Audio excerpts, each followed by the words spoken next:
வணக்கம். இன்றைக்கி நம்ம பார்க்க போகிற சமையல் இட்லி, தோசை, ஊத்தப்பம் எல்லாத்துக்கும் தொட்டு சாப்பிட்ற மாதிரி ஒரு கார சட்னி எப்படி செய்யலாங்கிறத பார்க்கலாம். ஒரு கடாயை எடுத்துக்கலாம். தேவையான அளவுக்கு எண்ணெய் சேர்த்துக்கலாம். இப்போ எண்ணெய் நல்லா சூடாயிருச்சு. ஒரு டீஸ்பூன் போல் கடுகு சேர்த்துக்கலாம். கடுகு வெடிக்க ஆரம்பிக்குது. 10 சின்ன வெங்காயம் சேர்த்துக்கலாம். ஒரு பல் பூண்டு சேர்த்துக்கலாம். காரத்துக்கு ஏற்ற மாதிரி வரமிளகா சேர்த்துக்கலாம். 10 வரமிளகா. இது கூடவே கொஞ்சமாக கருவேப்பிலை சேர்த்துக்கலாம்.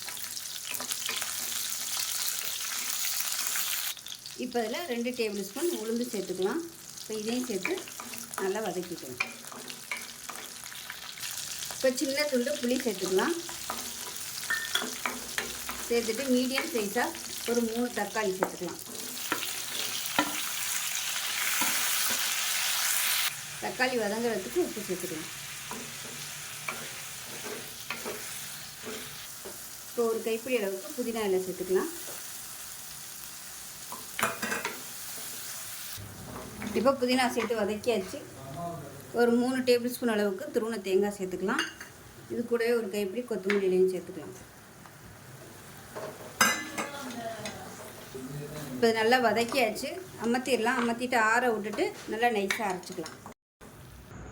இப்போ பாருங்கள், சட்னி நல்லா அரைச்சாச்சு. ரொம்ப நைஸாக அரைக்கணும்னா கொஞ்சம் லைட்டாக நெருன்னு இருக்க மாதிரி அரைச்சிக்கோங்க. அப்போ தான் நல்லாயிருக்கும்.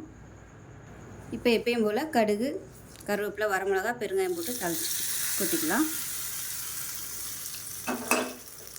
அவ்வளோதான், ஒரு சூப்பரான கார சட்னி ரெடி ஆகிடுச்சு. இட்லி, தோசை, ஊத்தப்பம் எல்லாத்தையுமே சூப்பராக இருக்கும். செஞ்சு பாருங்கள். செஞ்சு பார்த்துட்டு எப்படி இருந்துச்சுங்கிறத சொல்லுங்கள். வீடியோ பிடிச்சுன்னா லைக் பண்ணுங்கள், கமெண்ட் பண்ணுங்கள், சேனலை சப்ஸ்கிரைப் பண்ணுங்கள், பக்கத்தில் பெல் பட்டனையும் ப்ரெஸ் பண்ணுங்கள். நன்றி.